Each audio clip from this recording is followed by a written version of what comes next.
পরিবর্তিত নতুন বাংলাদেশের পরিস্থিতিতে পরিচালক এবং প্রযোজকরা দিচ্ছে না নতুন কোনো সিনেমা মুক্তির খবর। সেন্সর বোর্ডের কার্যক্রমও আছে বন্ধ।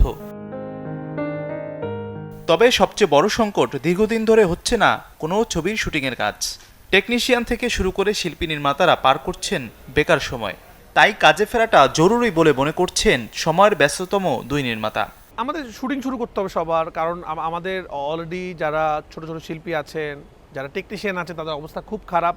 তাদের সংসারের খুব অভাব চলতেছে, তারা মানুষকে বলতে পারছে না।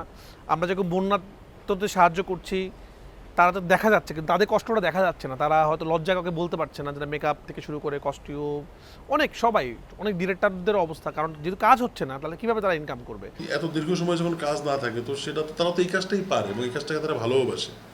তো সেটা একটা তো সংকট, এবং সেটা সবার জন্য, মানে আমি বলছি যার যেরকম হয়, মানে কিন্তু ডিরেক্টর আর্টিস্ট তো আছেই। আমি বলছি যে একদম একটা প্রোডাকশনের টপ টু বটম সবাই, তো সেটা একটা তো দীর্ঘ সময় কাজ না হলে ইম্প্যাক্ট পড়বে। কিন্তু আমার কাছে মনে হয় মোস্ট ইম্পর্টেন্টলি যে আমাদের মানে যে সব প্রফেশনেই আসলে কাজে ফেরাটা জরুরি। এদিকে মিশুকমণি বলছেন, কাজে ফেরার সঙ্গে শুধু আর্থিক সম্পর্ক নয়, আছে মানসিক ব্যাপারও। প্রচুর মানুষ আছে যে শুধু মানে টাকা পেলেই আনন্দ লাগে তা না, মানে টাকাটা তো আসবে আপনি কাজ করলে, সেটা তো আপনার জীবন চালানোর ক্ষেত্রে প্রয়োজন, কিন্তু আপনি কাজ করলেও একটা আত্মতৃপ্তির ব্যাপার আছে। প্রচুর কাজ পাগল মানুষ আছে, মানে 5 দিন কাজ না করে ঘরে বসে থাকলেই তাদের উপর একটা মানসিক প্রভাব পড়ে। সো কাজ করতে পারলে একটা মানসিক শান্তি লাগে। সেই জায়গা থেকে আমার মনে হয় যে পরিবেশ দ্রুত ঠিক হলে, সবাই কাজে ফিরলে সবার মধ্যে আরও স্পিরিট বাড়বে। এক নতুন সময়ের মধ্য দিয়ে যাচ্ছে বাংলাদেশ, তাই সময় লাগলেও দ্রুতই পরিস্থিতি স্বাভাবিক হবে বলে বিশ্বাস আশফাক নিপুণের। সবাই এখনো বুঝে উঠতে পারছে না কোন দিকে যাবে।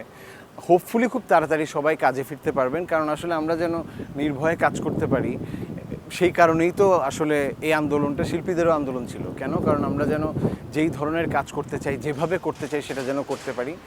তো আশা করি খুব তাড়াতাড়ি ফিরবে। এক ধরনের ঘাত প্রতিঘাতের ভেতর দিয়ে যেহেতু আমাদের যেতে হয়েছে, সো সেই কারণে হয়তো একটু সময় লাগছে, কিন্তু একবার শুরু হয়ে গেলে আমার ধারণা এটা একেবারে তুমুল গতিতে চলতে থাকবে। সব বাধা পেরিয়ে সিনেমার পালে লাগুক নতুন এক হাওয়া, এমন প্রত্যাশা সবার। মাজহারুল ইসলাম তামিম, চ্যানেল 24, ঢাকা। 40% বেশি গ্লো, বিশ্বের 1 নম্বর গ্লো ক্রিম, নতুন গ্লো এন্ড লাভলি।